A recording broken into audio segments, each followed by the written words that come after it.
এই দিনটা ছিল আমার কাছে অনেক স্পেশাল। যে দিনটা চাইলে আমি আর কোনো দিন ফিরিয়েও আনতে পারবো না, আর ভুলেও যেতে পারবো না।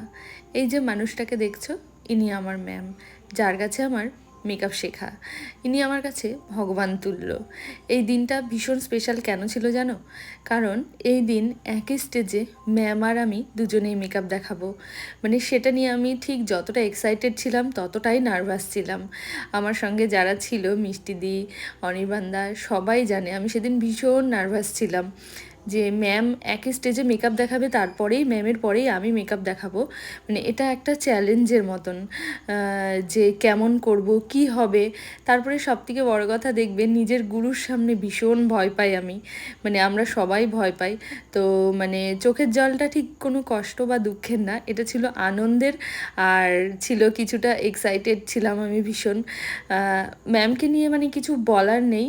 এর আগেও ম্যাম আমাকে বলেছিল হ্যাঁ তুই পারবি, কর। কিন্তু সেইবার আমি ভয় পেয়েছিলাম, প্রথমবার করিনি। তারপর আমি বিন্নগরে প্রথম ওয়ার্কশপ করি, আর এটা ছিল আমার লাইফের সেকেন্ড ওয়ার্কশপ।